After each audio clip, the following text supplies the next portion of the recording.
What is going on, guys? Kirk Thompson, DJ Dynablend. Welcome back to the studio. Welcome back to DJ related content. Welcome back to a special episode, DJ tips and tricks. I haven't done a DJ tips video for a long time. I think the last one I did was a year ago. I think it's got nearly 10,000 views. It was a little bit long-winded, long video, probably a little bit boring to be honest, but a lot has changed since then, and yeah, I just thought I'd do a quick video, DJ Tips 2.0, so DJ Tips and Tricks 2.0 video coming up. Right, so my first tip and trick for your DJs on your DJ gigs is a tape. Is my container full of tape, and in here I have black tape, very important for your DJ gigs. Get yourself a whole heap of black tape, but also I've got a whole heap of other colours, so I've got blue, yellow, red, green, pink. Right, so I've got all these different coloured electrical tapes, and what I use them for is color coding my cables, which just makes life a lot easier when on your DJ gigs, when you're searching for a particular cable. Just with a quick glance you know, oh, that's the cable I'm looking for. For example, like here's my DMX cable. I've decided to make all my DMX cables pink. I've got a little pink tab on each end and a couple in the middle there, and what it does, it's just helps me find the right cable quite quickly. Another thing is, you don't want to get your DMX cables and your XLR cables mixed up or confused, you know. They've got their own different jobs. Moving on.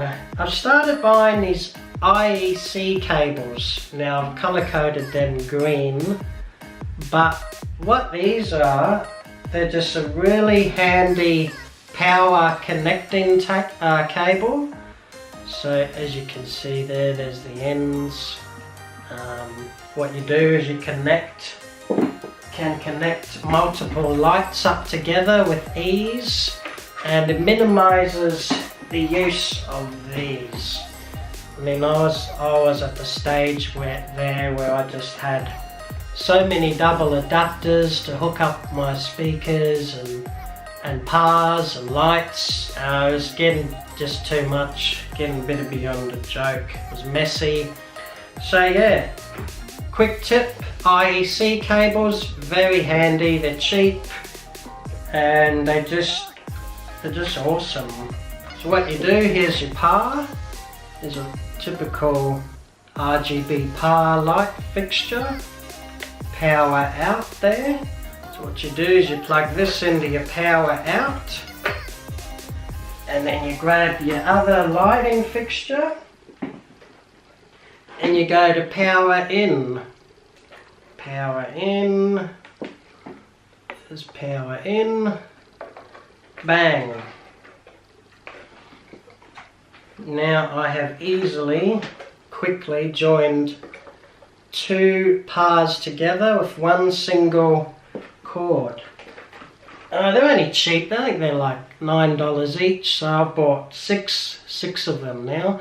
So get yourself some power IEC connecting cables, and your life will be a hell of a lot easier on your gigs.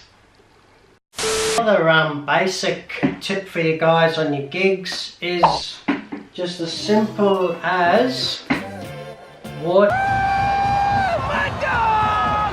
Gonna kick some names and take some ass! Bring in heaps of water. These bottled waters are cheap.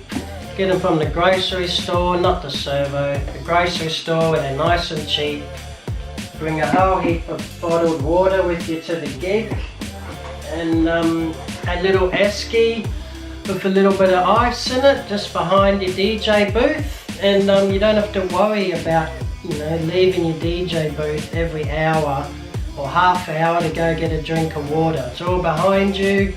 Every gig I do, I bring my little esky filled with bottled waters and ice, and also Panadol. Well, this is Panamax, but you get the idea. Some painkillers. Believe it or not, if I had $1 for every time I'd been at a gig and I just had a splitting headache that just came out of nowhere, I'd be fairly rich indeed. Moving on. Woo, righto. Moving on to more intermediate, maybe advanced DJ tips and tricks. I've gone through a whole heap of basic tips for yous, and now we're moving on to something a bit more advanced, and that is when you're on gigs, you really want to be doing the best you can, working hard, you know, headphones on, queuing up tracks, making sure they're gain staged and blended well, or just, you know, as one song finishes, the next song's beginning. And what you'll find is some of these old school DJs that have been doing it for 30 plus years, you know, these wedding DJs, they sort of get lazy behind the decks, and you never know who's watching. You really want to be doing the best you can at every single gig. Now what I've drawn up is 2 pieces of paper, right? So you got track 1, start and finish, and then you got track 2, start and finish. Now some of these beginner DJs and these old school wedding DJs, I'll actually mix like this. So as track 1 is finishing, there'll be a big air gap with no sound, and then track 2 will slowly fade, you know, raise in volume into the mix, and it's just lazy. Why play it like that when you could join the tracks? So as soon as track 2 finishes, as soon as track 1 finishes, track 2 begins. No air gap, it sounds a lot better. And then why not take it one step further, you know, an intermediate advanced DJ will actually play them like so. So as track 1 is fading out, track 2 will be fading in, you know, they're on top of each other there. And the better DJ you are, you know, of course that gap's going to be longer, and there's going to be a bit more of a blend. So track 2 is coming in a long way before track 1 ends. As long as it works and it's beat matched and the harmonics are right and it's mixed in key, that is a lot better than that, right? Now, and super advanced, really skilled DJ will actually mix them like that. Now, how do you do that? Well, this is what, maybe I'll make a video about this. Let me know in the comments below if you want advanced mixing and blending video tips and tricks dedicated to this. But as you can see, they're together, they're one track. So track 1 is actually morphing and blending itself into track 2. And that really sounds awesome because, you know, that's good. Track 1's blending into track 2. There's 2 different tracks. You can hear there's 2 different tracks. But when they morph together like so, that is just, it sounds amazing. The track 1 is actually changing and morphing and blending itself into track 2.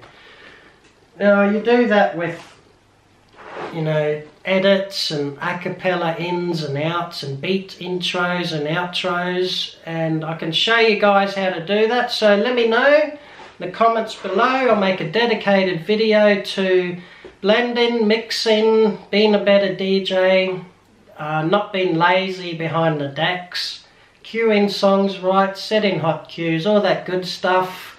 You just never know who's watching, you know, like the last thing you want people to think is, oh, this DJ's lazy, you know, he's just picking any random song. And he's just, I feel like he's just doing a crap job. So let me know in the comments and I'll do that video. But I know you've all been waiting for another super subscriber shout out, so coming up. And today's super subscriber shout out segment goes to DJ Andy. DJ Andy from Direct Disco Services over there in the UK, doing a good job, mate. Pumping out the gig logs. He's done a lot of gig logs actually. Check out his channel, link will be in the description. He's a cool fella. And I think that's it, guys, for this quick DJ Tips 2.0 video. Thanks for watching. Comment, like, subscribe. Nearly at 400 subscribers, so you know, if I reach 400 subscribers within the next week, that'll be awesome. See yas.